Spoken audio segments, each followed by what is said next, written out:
Okay, well, hey everybody, welcome to day 2 of SEO week. I'm here with my good friend Rebecca Gill, SEO consultant and WordPress agency owner. Now, I've known Rebecca for the last couple of years, but we've been working together for the last couple of months specifically to help us at iThemes.com with our SEO strategy. And I'm excited for today, and I know you will be too, as Rebecca talks about free SEO tools and how to use them. So if we have time at the end of the broadcast, we'll have some questions for Rebecca, like we did yesterday. And if you're not over at iThemeschat.com, you won't be able to participate in the chat and the questions. So be sure to go over to iThemeschat.com and log in to make sure you can ask your questions. Additionally, at the bottom of that page and every day, if you're signed up for these webinars, you'll get a link to the slides and the replay. There are no handouts, but there'll be a link to the slides and the replay afterwards. So Rebecca, we're ready to learn, we're ready to take notes and see all the great tools that you suggest we use and how to use them. Awesome. Thanks so much, and welcome everybody to the second day of SEO Week.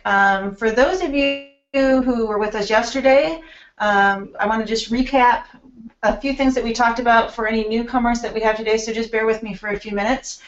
Yesterday's presentation, we got started with the theories and my views of SEO and some basic tactics that I use for getting started. And my number one principle that I gave everyone to really try to put into their process was to think like Google and to remember that quality matters to Google, and what Google really wants is high quality content and a method to easily find it, so it really knows what content on your website to bring back into search for a given phrase or keyword, and having a very positive user experience for the searchers that Google's sending over to your website or to your blog. Those are the principles by which I live. Those are the principles by which I optimize my website and websites for my clients, and it has been very successful for over a decade. And that's what we went through yesterday, and we're going to continue to use that today as we walk through some of the free tools that I use. And the reason we're using free is because I like free. So I don't ever want to encourage anyone to spend money unless they don't have to. So while there's a lot of paid tools out there, today we're just going to focus on free tools. So one thing to keep in mind is that SEO tools are everywhere. I have used certain tools for a long time, and by that I mean years, and then there's new tools on the market today that I will use as well, and I've built up a list that I'm going to go through with you today, and then we're going to jump into live on the internet, and we're going to start reviewing some of the tools and the actual details for websites, and kind of just the things that I look for when I'm doing some investigative work, both in competitive research and reviewing my own website. I want to remind you that SEO is not magic, it is not voodoo, it is something that everyone can obtain. And when I say that, I want you to remember that as we look at some real world examples today, because these are people I competed with in the past, and these are people I won. And they're very large corporations that have marketing budgets and marketing teams and SEO teams, and that's why I use them, because I think it's fun, because I really want you to remember today that even if you're a single person or you have a low budget, or you're just starting to learn SEO with a lot of education on your part and effort and drive, you can beat them. You can beat anybody. You just need to put the right process and the tools in place to get it done.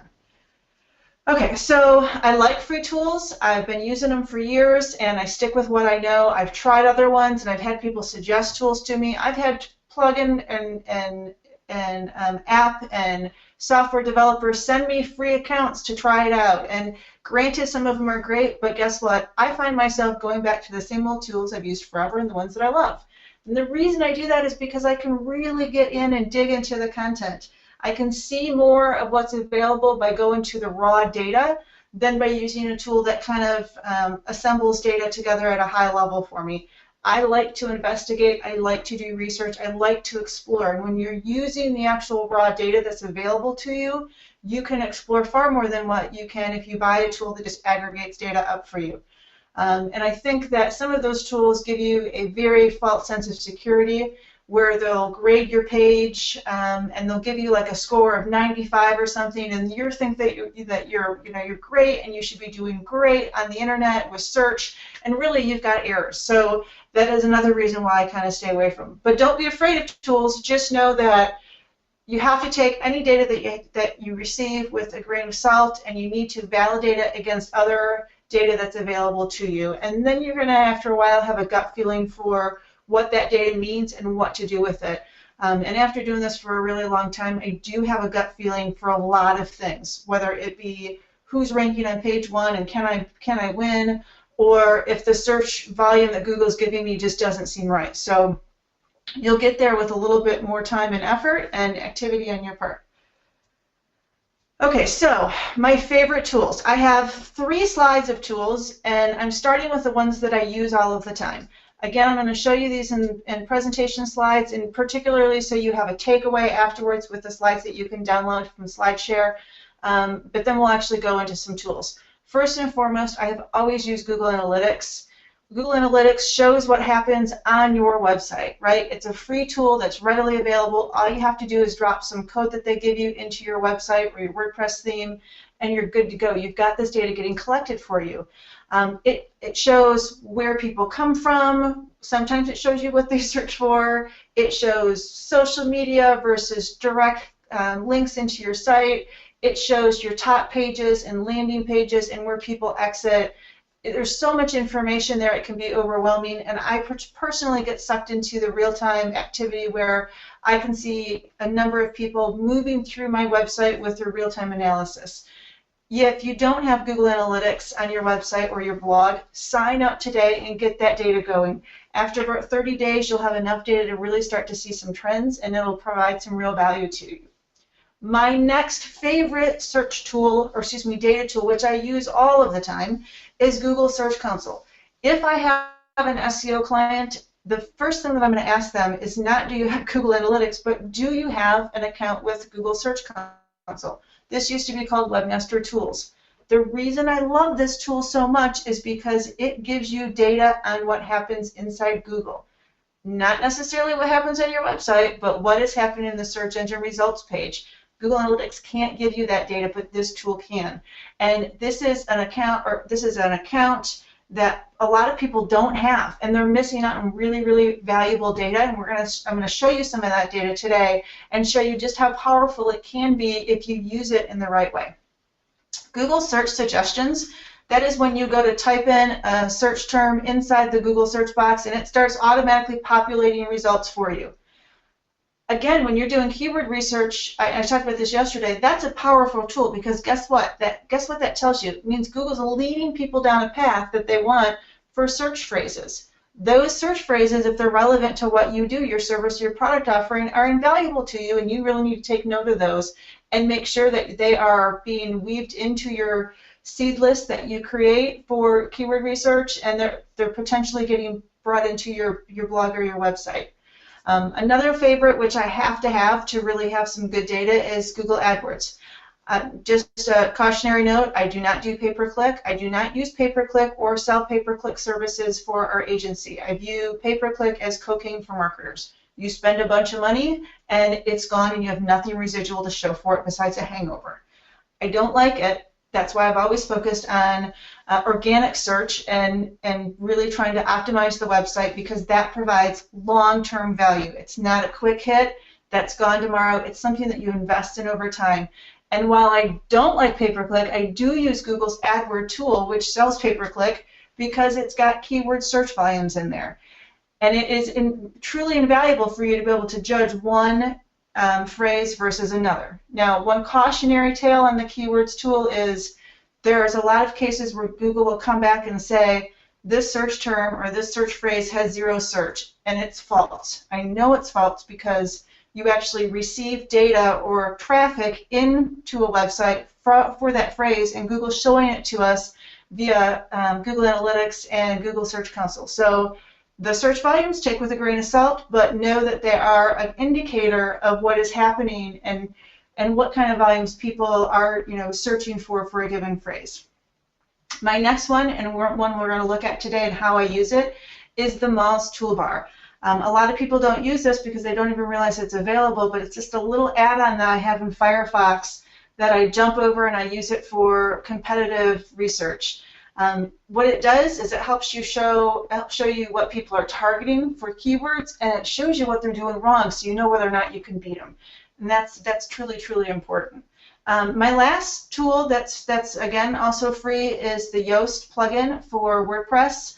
There's Yoast, there's All-in-One, there's a number of other ones, but really, out of the existing plugins in the market today, Yoast is definitely the best one. And I know he's gotten a lot of flack lately, the organization, for their latest upgrade, but for what we have on the market today, that is a great tool to use. It does provide the best suggestions for optimization, and right now I put it on every website that we have. Okay, additional tools. The first page I gave you were really good ones. Here's some more that are also of great value. Google Trends. It does have some data depending on what the search term is, so like related searches and things that are starting to trend with more search. The caution on this, though, it doesn't give you very much data, right? You're only going to get like 5 or 6. But what I do like to see is, and I learned this with my old industry, is that over time a search phrase can be degraded and kind of go away, and another one can take up in its place. So great example is you could look at trends for WordPress, Drupal, and Joomla and combine them to see how that search trend has changed over time. And you'll definitely see some shifts in those. And I've literally seen in other industries search terms just completely really go away, and other ones come and take its place. And there was one from my old industry, and I'm blanking on what it was, but it was replaced by CRM software. And the search term before that was really popular, and it just disappeared. Another one is Web 2.0. Remember that term? That was very popular for a while, and it just disappeared. So Google Trends will help you see that. Alexa and SpyFu and WooRank and SEMrush and SimilarWeb are all tools that will give you competitive information, right? They show different types of data and different presentations, but if you're a visual person and you like graphs and charts, they're going to show you a great summary of your competitors and the type of data that is available, like how much are they using paid search versus organic? What are their top keywords? Who are their competitors? What are their top pages? That's really good information for you to understand the competitive makeup and to know who you could potentially model after with what they're doing or who you could potentially beat. And we're going to look at a few of those today so you can actually see the raw data. Some even more free tools is Bing Webmaster Tools, and Bing's a good solid web search engine. I really should use it more than I do. I've just been so reliant on Google for so many years, and I just can, I understand the data in Google and I trust it, and so I do use it, but I do overlook the Bing Webmaster Tools. And if you don't have a Bing Webmaster Tools account, you should, and you should submit your XML sitemap to your website just like you would to Google. You definitely don't want to dismiss Bing. You want to get traffic from them because they do send some solid traffic over to the site. Keyword Tool IO is an alternate to the Google AdWord Planner, and it will provide you some good alternative keywords so you can use that to build your seed list. You put in one phrase and it can give you back a bunch of variations for that phrase, and it'll kind of help develop the seed list and things that you're not really thinking of that could be very good potential keywords for your website or blog. Screaming Frog is for the data lovers, and it's a tool that you can actually put on your desktop. The UI of it is a bit challenging. It's really old looking, and I downloaded it. It was great data, but it's again data I could find elsewhere, so it's not something that I use. Although if you're very data focused and you like things on your desktop, it would be a good thing to try out. It's free, so it's worth to give it a spin. Majestic and Moz Open Site Explorer, more information that you can get link history and link data for either yourself or your competitors. And then finally we have the My Business listing from Moz, which gives you some local information, like local directories and listings. So if you are a local type of business or you are serving clients who are locally focused, this is a great resource for you because you can kind of get a good quick landscape of where they land in local directories, which is important for smaller organizations or companies that have a small reach geographically. Okay, so I tell you there's a lot of tools, and you're probably questioning really if I'm telling you the truth because, really, can you get a lot free? You can, and I want to show you some.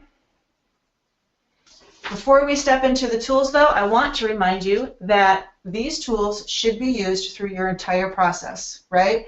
Yesterday, I talked through the process that I go through. I gave you a 1 through 10 step list that I utilize for my search engine optimization from start to finish. These tools are going to be used throughout that process. I use them for the existing website audit to really say, okay, where does my website at? Where am I strong at? Where am I weak at? Where can it potentially improve? I use them from competitive analysis to see where I can win. You know, what keywords should I be considering? What kind of backlink should I build? That type of thing. For keyword research, Google AdWords and the keyword tool IO, very good. Will help you figure out volumes and find your sweet spot. And then as you continue to check your ranking and see how you're faring, Google Search Console is going to be a really great tool for that, and it'll help you reverse engineer where you're at and potentially where you're winning and how you can use that on other phrases. Okay, so SimilarWeb is an example. Excuse me. SimilarWeb is a good example of a very visual tool. This is an example of Epicor, and we'll look at this live. Just so you know, so my old industry was enterprise software, which is ERP, and it's really boring because it's business software. But it did have a very competitive landscape from a search example, because it was companies like SAP and Oracle and Microsoft and Epicor and Infor, who all really had very large marketing budgets, very large teams, SEO teams, and they used them because, you know, they're massive, and I want to show you where you can have some holes and where you can actually beat them. So if you're just by chance Epicor on this call, my apologies to you for poking at you when you're not here to defend yourself. But so from a visual standpoint, what do we see right away? On the left-hand side of the screen, we're seeing organic keywords, so keywords that Epicor is scoring on, right, for free, and they're not paying for. And then right next to that, we see paid keywords, which they're paying for their own words or their own company name, which I always find entertaining when people do that. But you do get to see the breakup of organic versus paid search. So about 16% of their search is coming from pay-per-click. And that, to me, is important because so pay-per-click, if you look at the words that they're targeting with pay-per-click, you know that's where they're not doing well organically, or at least if they're planning it properly, it's where they're not doing well organically. Again, it's opportunities for holes in places where you can beat them. On the right-hand side, it's showing you traffic coming into their website and then traffic leaving their website and going someplace else. These are opportunities for inbound links and driving some referral traffic to your own website. And again, SimilarWeb's got more data, and we're going to look at it in just a second. SEMrush is one I like a lot because it presents similar data but in a different method and a different presentation. I like the tabular format that it gives you because it's easier for me to digest. I like that it gives you main competitors, and it's kind of giving you a keyword landscape at a high level of those competitors. So again, it gives, so if you know Epicor is your competitor, but you didn't know SysPro was a competitor, this is leading you over there and saying, oh, look who's scoring well. Let me go check out them in search because there might be something there that I can learn from. On the right-hand side of the screen, it's showing you the number of keywords that they're ranking on, their traffic estimates, and the cost of that traffic. And I like this data because if you line up competitors, maybe you've got 10 top competitors, you can use this kind of data to see who's really doing well, and that helps you figure out who you want to really spend some time investigating. Okay, SpyFu I've used for a very long time, and they've really improved their user interface and the way they present the data. I like this one because of the presentation and the data. It is similar to some of the other ones, but look on the bottom left hand of the screen. It shows you how many keywords somebody has on page 1 and how many just fell off. It shows you the age of their domain, and the age of a domain is important. It is, you know, the longer history you have with the search engines, the better you are in the algorithm because it shows that you've been around and that you're established. The SEO value, the click value, 52,000, shows you that they're strong, that they do have a lot of value from an SEO standpoint. And then it gives you, again, data on organic versus paid, as well as the potential pay-per-click cost. I don't know how accurate this is, but I can tell you that when I look at these reports and I compare it to websites that I'm very familiar with and I know their traffics, a lot of times it's really close. The keyword universe shows you how many keywords they're potentially ranking on in total and not just pay one, which 6,100 is a lot of keywords, so that's definitely a strong competitor. Okay, so let's take another look at, oh, excuse me, but before we do this, we're going to go into the live internet, so bear with me 1 second. Let's minimize down the presentation. Okay, and let's look at some of the tools that we just talked about. I'm going to start with Google Search Console because I think that this is so important, and I told you earlier that this is the one area where people don't have accounts and they're missing out on a lot of valuable data. So this is the screen that I use the most inside this tool, and it's called Search Analytics. And you can click data on or off with these little guys at the top. I like to have them all on because I think it's really valuable data. What this is showing is where your website activity takes place inside the Google search results screen. It is not necessarily what's inside your website, it's what's happening in search. It's for a limited amount of time, and that's one of the only negatives about it. It'll cap the amount of time it shows data for, and it'll cap the total number of keywords and pages it's going to show you. But don't let that dissuade you because this is exceptionally good data. So this is showing me on the left phrases that this website is ranking for. This is a hunting website. It targets taxidermists and outfitters, and if you don't like hunting and that type of thing, I apologize, but this was a good example that was safe to show to a large pool of audience as we have today. So you can see the number of clicks coming into the website. The impressions is for each phrase that it's showing, how many times is it showing up in Google search over this time frame? And then a click-through rate to show that, so the Weldon Creek Outfitters has a click-through rate of 2%. So really, when someone sees that in search, they're only clicking through 2% of the time.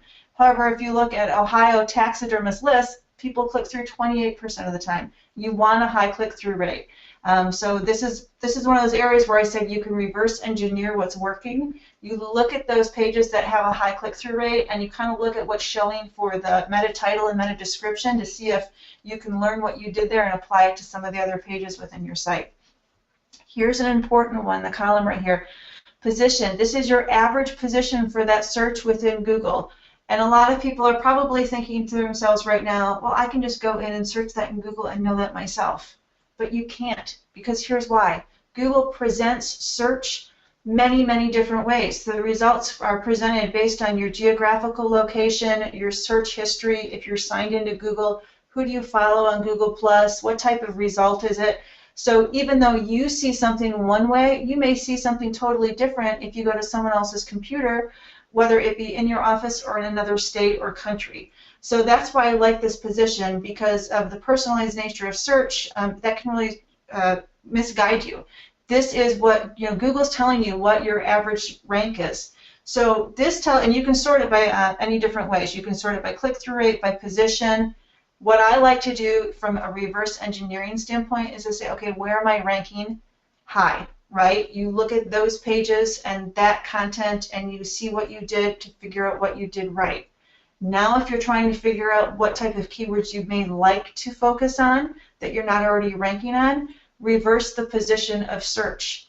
This is showing you endless opportunities of keywords. When we talked yesterday about building your keyword seed list, and we're going to talk more in depth about that tomorrow, this is where you should come. If you want to figure out what blog posts could you write about, guess what? Log cabin gifts. Google's showing you somewhere in search for it, but you really don't have any page or content for it. That might make a really good blog post because Google's already associating that phrase to your website. This is great information, and if you ask yourself, what's important to Google, just look at the left-hand side of this screen.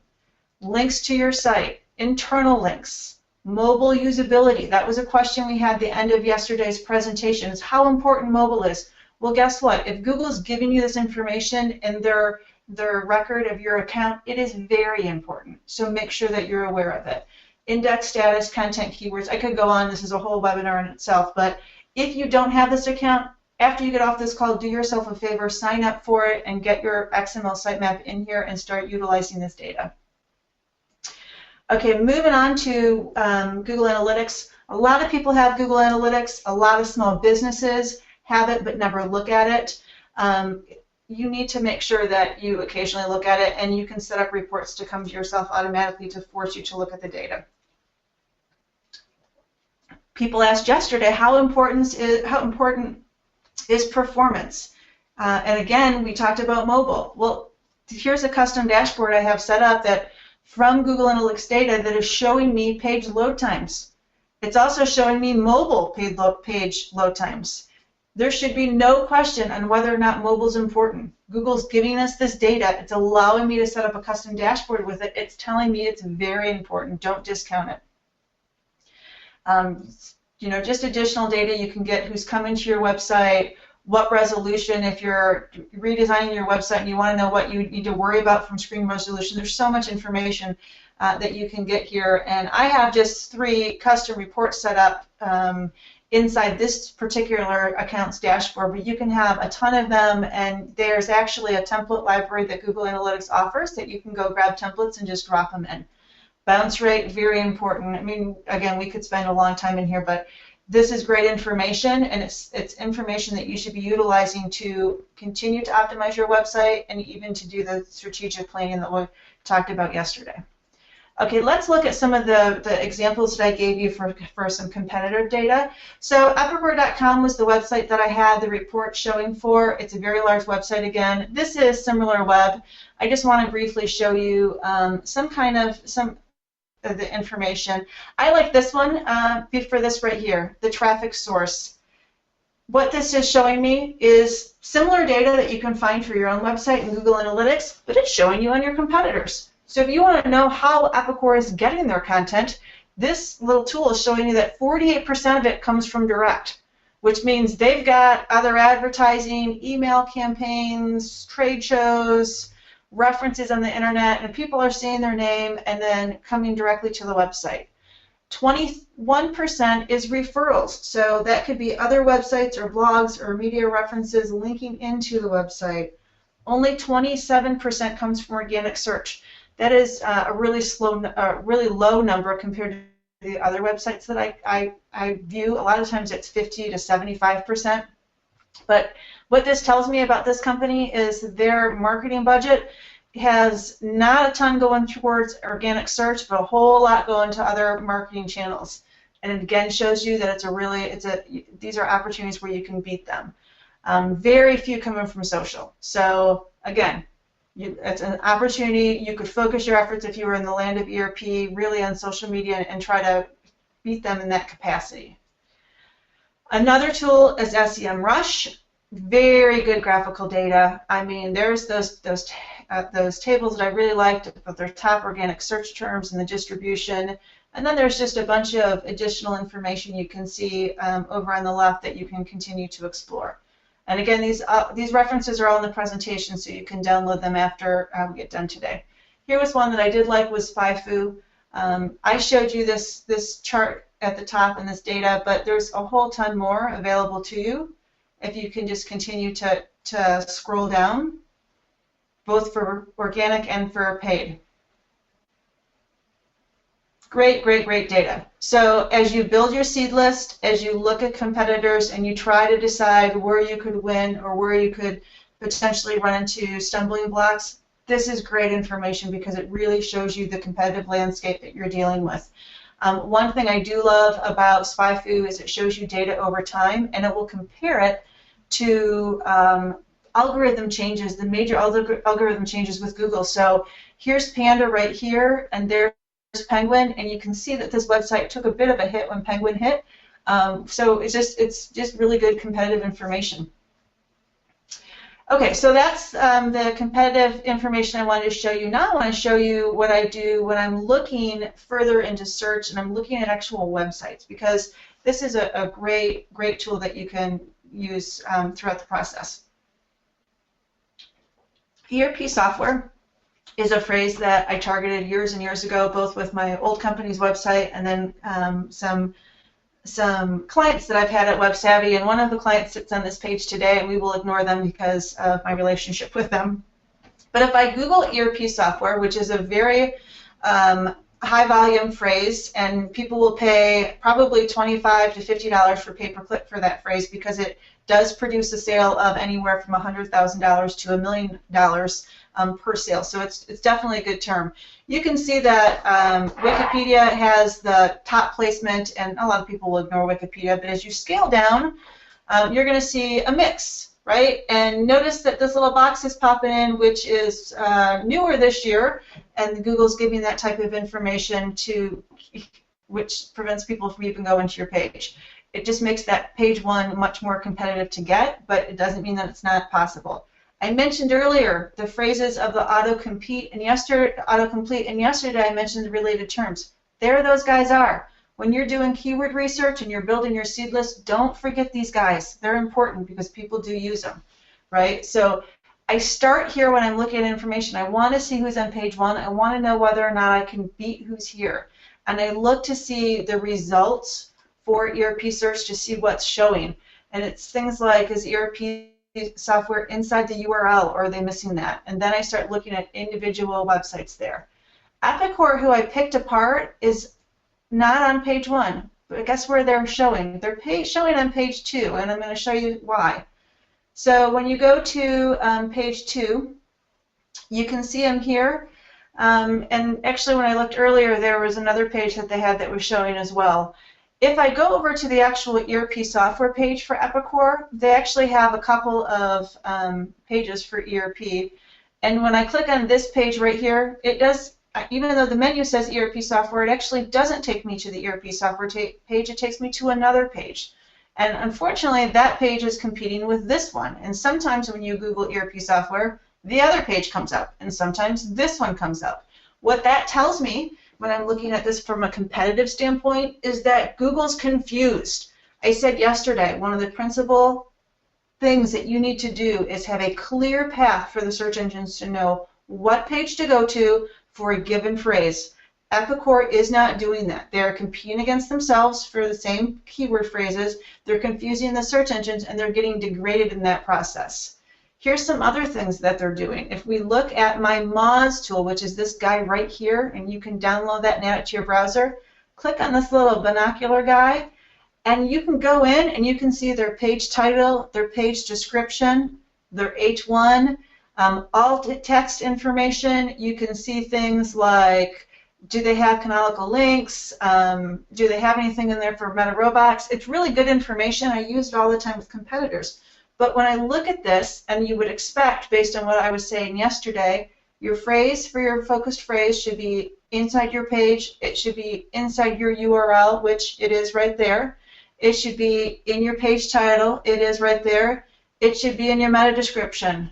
But guess what? It's not. They've switched over to ERP system, which is a related phrase, but it's not really what they were targeting in this page.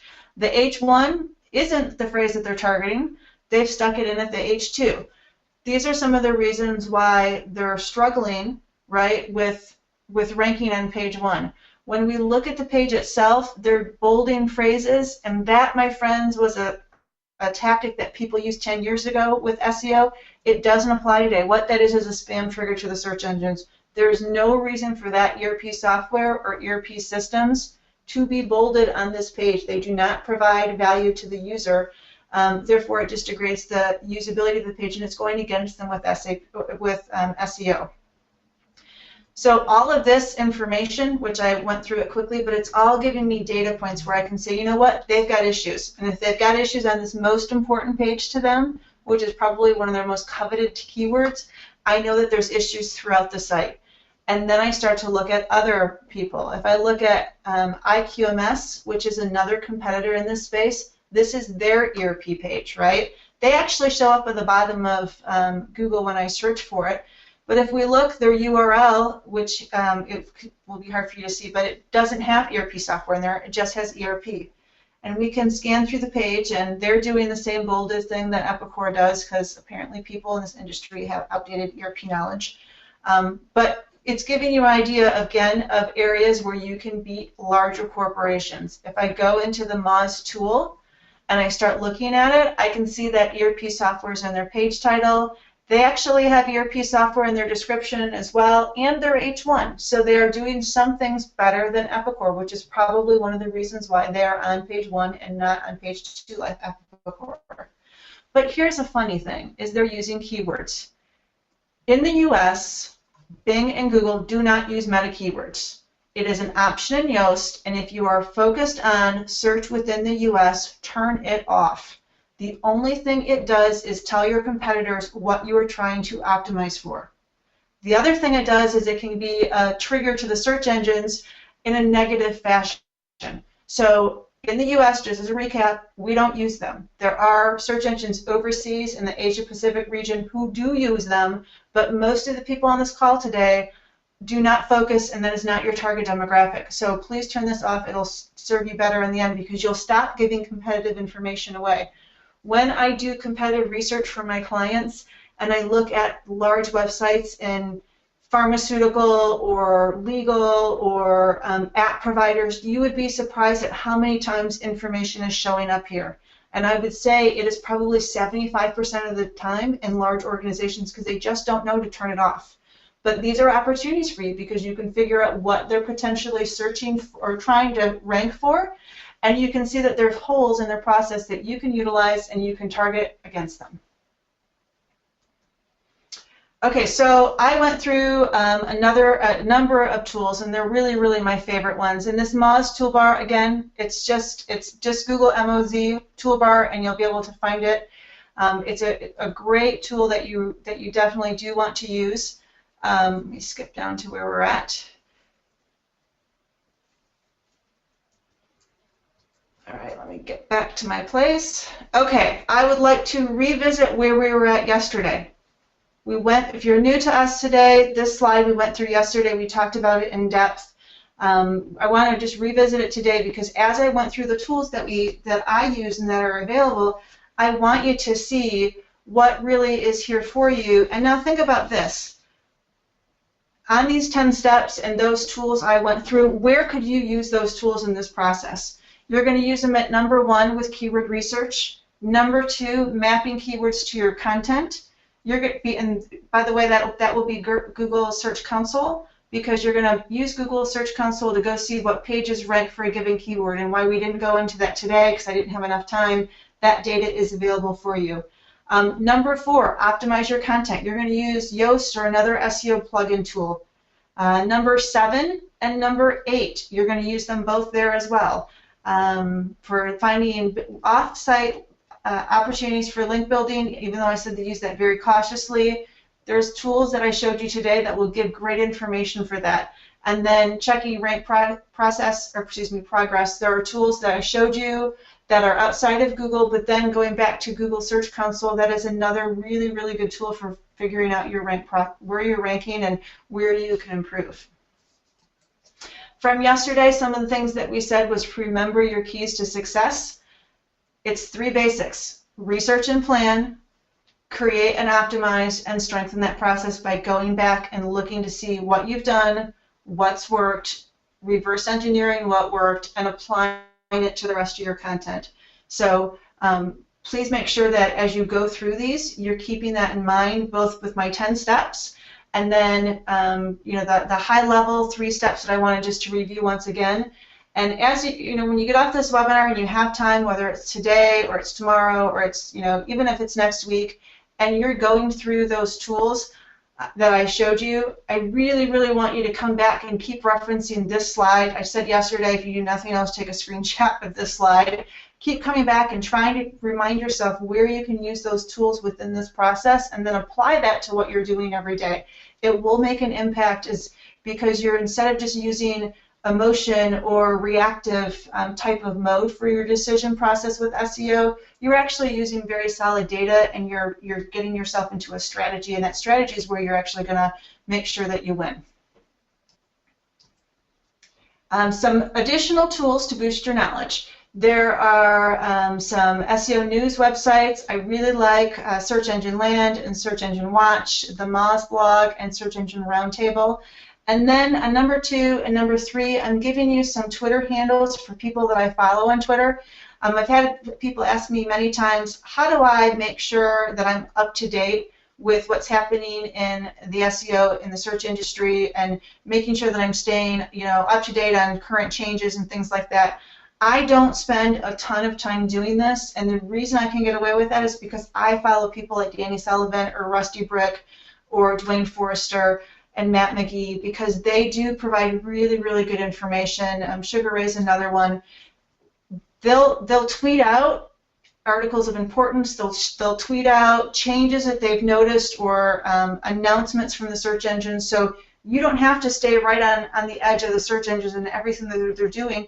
You just need to make sure that some of these good people are in your feed on Twitter, and you need to check Twitter once in a while. And when you see them pop up with some information, click through and follow it, because they'll give you a really, really good summary of what's available and what you can learn today and what's new in the industry.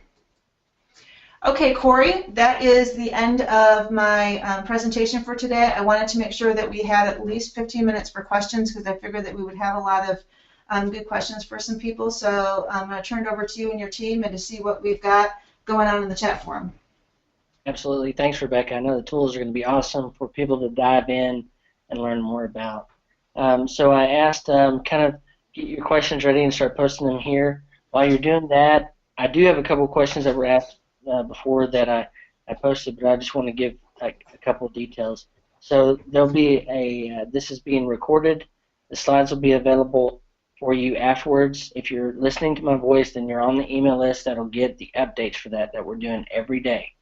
So a couple things. The first question, Rebecca, was about Google services.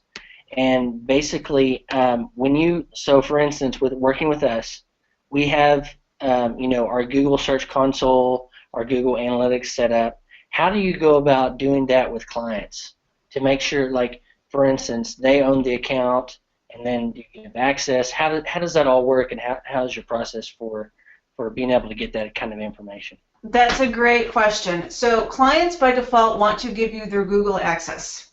And by that I mean they just want to hand you their password and their ID.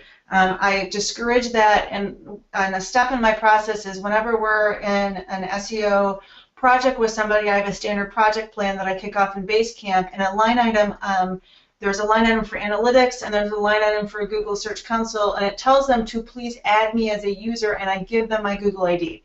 Right? So I don't really give them a chance to hand over their password and their ID to Google, because I don't want it. I just automatically push my email in front of them and ask them to add me, and that usually works. And once in a while, you might have to give them a link to show them, where to go to do it, and there's usually a how-to you can just grab on the internet and send over to them. But definitely encourage them to do that. And the other nice thing is they can cut you at any time. If they don't want to, continue to give you access, they can cut you off, and they don't have to worry about changing their own password. Gotcha. Perfect. Okay. So you talked about the Yoast SEO multiple keywords thing. You make sure to turn that off in Yoast, correct? Or you just do not, encourage your clients not to use multiple focus keywords? So there's two things in Yoast now. There's the ability to have meta keywords, which is what we saw IQMS was doing.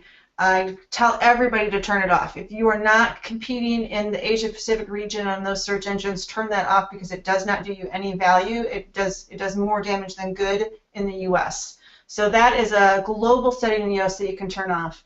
And now the newest release of Yoast, I don't know if it's the free version or the premium version, has an option to have multiple keywords.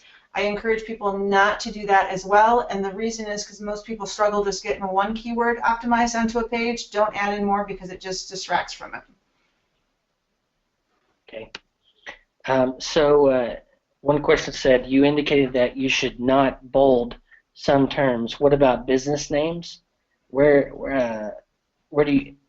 want to potentially make the name stand out in text, or where do you want to make the name stand out in text? Yeah, so we do a lot of custom design with people too, and clients will send over content that has a ton of bolded text or a ton of italicized text, and really what that does is it makes it difficult to read the page.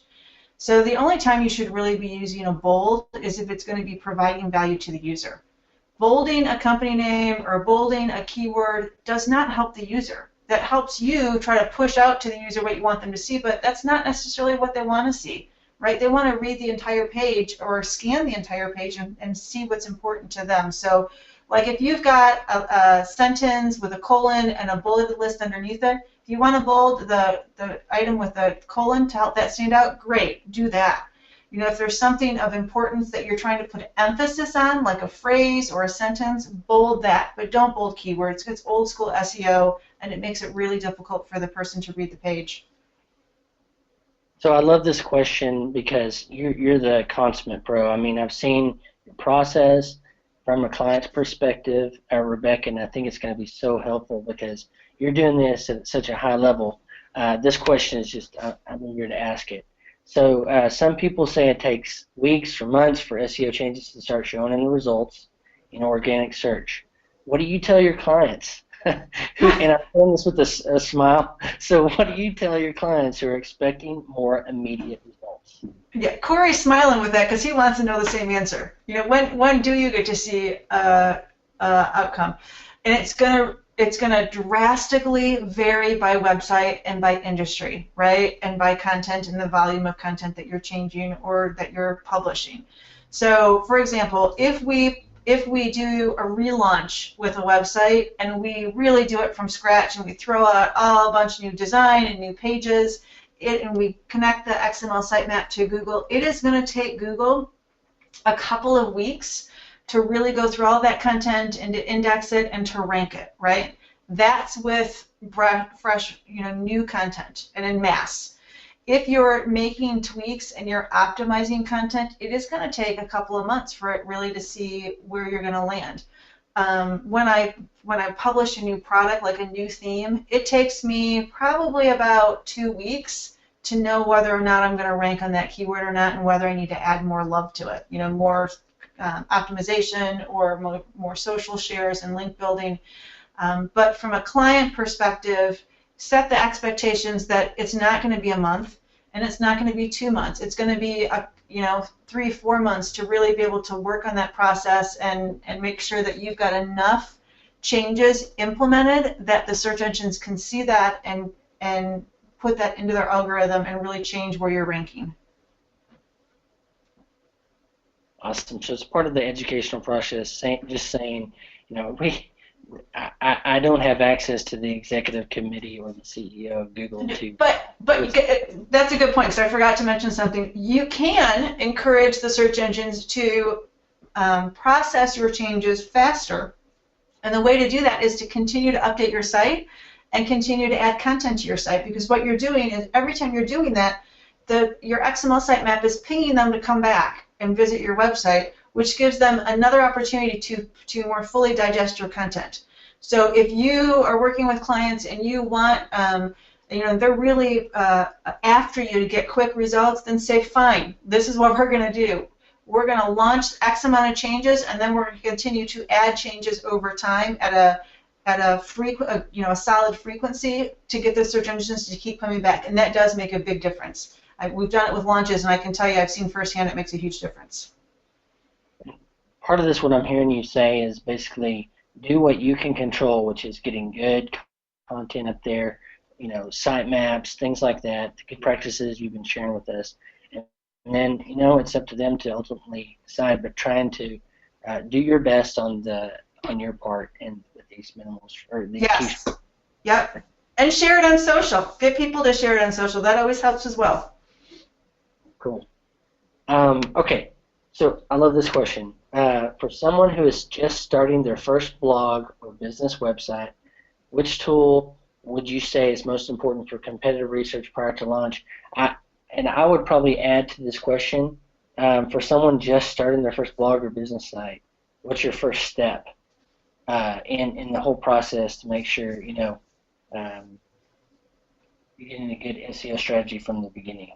Yeah, so so for brand new website or brand new blog or even a new small business, when you launch the website, make sure that you have Google Analytics and Search Console set up and connected to the website.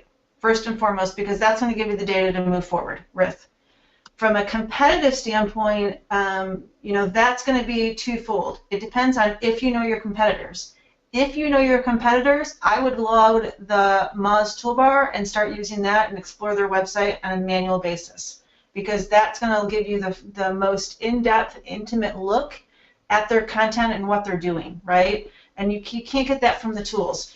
If you don't know who your competitors are and you need to have that information presented to you, SpyFu would be a really good one, and probably SEMrush would be another good one to use. Either one of those, because then that's going to kind of give you the competitors and help you get a jump start that way. Okay. If you switch your site from HTTP to HTTPS, will this affect your SEO?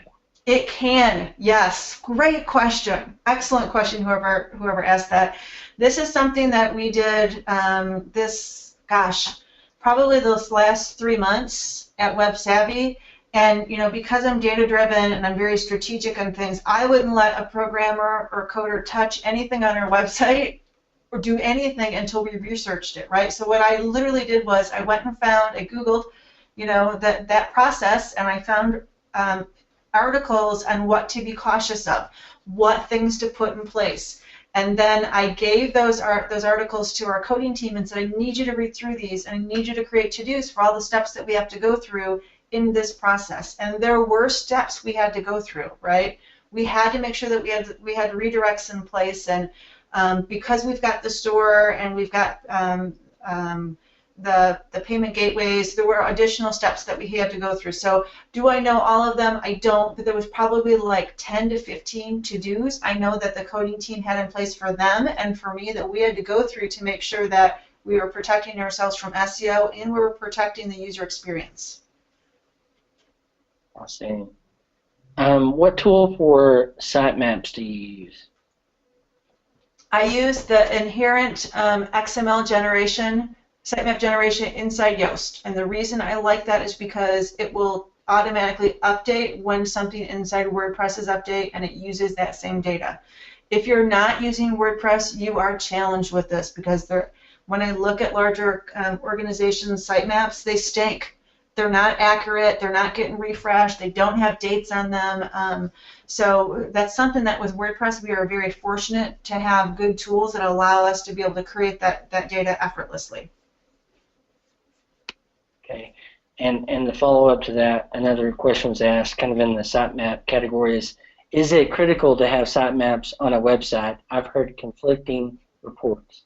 Okay, so let's answer this question directly from Google. In Google's Getting Started Guide, I gave a link to that yesterday. It's a PDF. Inside that PDF, they tell you to have an HTML sitemap and an XML sitemap. They specifically tell you and they explain to you the difference.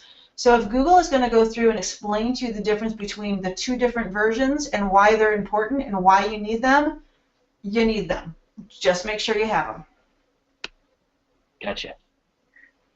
Okay, so this particular webinar is about tools, so if you guys have questions related to the tools and the content that was shared today, make sure you put those back in the chat room so I'm trying to go through and sort these as best as possible, but I have one more question while you guys formulate your questions about the tools and the content that was shared today. How do you rank e-commerce sites with products that have minimal word count? No, that's hard. Right? That's really hard, and that's why when you visit our theme store, you're going to see that our product pages have more than 200, texts. There's more content than just that little short description and WooCommerce gives you. We use that additional area that's provided, and we've taken out the tabs in our display to make sure that we do have a good full-length page. But honestly, this comes back to the usability question. If you have an e-commerce site that has products with very short descriptions, it's going to be hard for you to entice a visitor to actually want to buy, right? So, and Google knows that. So having a product page with longer text doesn't need to monopolize the page, but it needs to be there for people to reference who want to reference it. It serves both the usability for the visitor as well as organic search. Okay. Looking through here again, so One thing to note, Corey, is that just as a reminder, as we went through this today, that the bottom of the chat page has a place that there's a form to submit questions. We would love to hear what questions you have about SEO, and if we get a lot of good ones, maybe I can talk Corey into let me come back, and we can answer those in another webinar.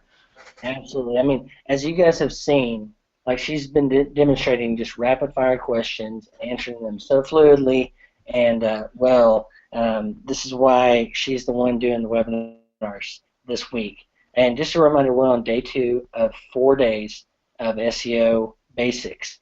And as she said, I just put a link into the chat room over at iThemeschat.com to the form that you can go to hit a question. If your question wasn't answered, we definitely want to see those. We keep a chat log and all that kind of stuff, but to make sure we have a record of those, because I'm a human and I err for sure. And so just as a reminder, tomorrow 1 p.m. Central Standard Time and Friday 1 p.m. Central Standard Time, that's where you're going to be able to come back and learn more from Rebecca about SEO. And the slides and the replay from yesterday is below the chat room, iThemeschat.com. You'll see SEO Week Day 1 webinars, replay, and slides where you can get all that information. And then if you're hearing my voice, you'll be able to, we're going to send an email as soon as the replay and the slides are ready for you, so you won't miss anything. But some great questions today, Rebecca, and let me just kind of scroll through here and make sure. Throw another one at me. Alrighty. We have 4 minutes left. Does video boost ranking? Okay, so this is a good question too. When you have a page, Google likes your page to have solid content, right? Rich content. And I said yesterday that Google's content involves images and videos and text and file attachments.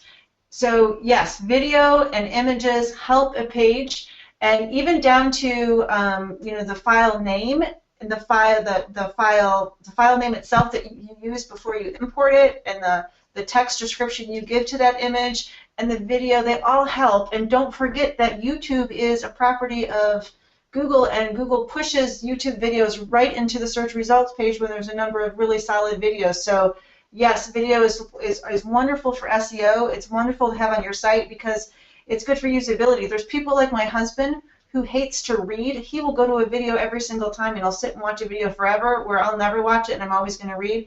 But having that video, it enhances the usability of the site. It gives your content more depth and more quality. So yes, absolutely. If you've got the capability to do videos, have videos. Paul asked that you mentioned that we need to have both XML and HTML sitemaps.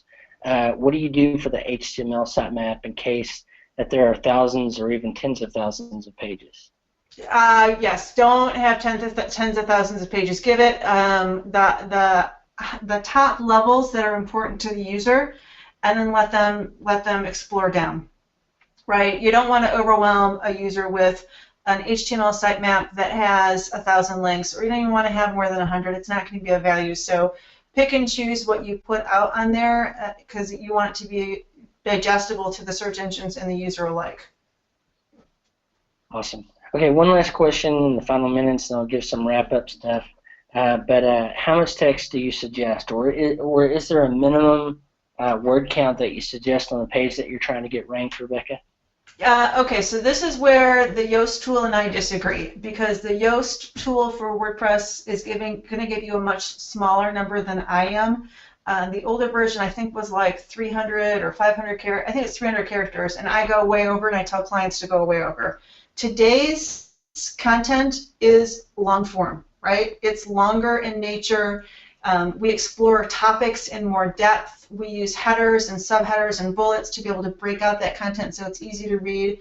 And there's a lot of articles on the internet from really well-known and well-educated and just knowledgeable marketers who have done analysis to show that people both read and share and search engines rank longer content.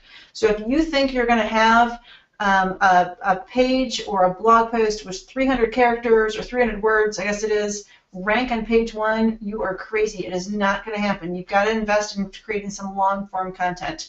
And it is timely, and it can be challenging, and it draws in your resources, but it will be worth it because you're actually going to show up in search, and people are going to find it of value, and then they're going to share it on social media, which is even going to drive more traffic. So I don't have a magical number, but I'm going to tell you it's not 500, right? And it's not 300. Enough, right? Yeah. You just got to be able to explore the topic, and it's going to vary by the type of content for sure, and just make it a value. Well, that wraps up today's webinar, and we thank Rebecca again for sharing her experience and expertise. We've got day 3 and 4 tomorrow, or I'm sorry, day 3 tomorrow and day 4 Thursday. Tomorrow's topic is going to be driving success with an SEO plan, research, and focus. Now, I'm excited for her to be able to share her technique and her process. She's got an incredible process that she's honed over the years that we, in our process with her, we've been thinking, oh man, we want to change all this stuff, and she kept saying, stop until you plan. And tomorrow she's going to share 4 critical steps needed to properly plan your SEO. And so you're not going to want to miss that. Thursday is going to be weaving SEO into your WordPress service offering. Now, I'm telling you, every time I see her unique way of doing client work with SEO, I just think, wow, you're the best in the business I've ever seen. For one, she knows her stuff. 2, she's not trying to pretend to be somebody she's not. 3, you can just tell from the last 2 days that she knows her stuff. She's been doing this for a long time. She's the consummate pro that we should all for sure emulate. So anyway, you're not going to want to miss those, and you'll be getting emails and reminders about the webinar replays and the slides going on, but be sure you mark your calendar for the next 2 days, 1 p.m. Central Standard Time, to join Rebecca Gill here for SEO Week. Thanks everybody for a great day, and Rebecca, thanks so much. We'll talk to you tomorrow.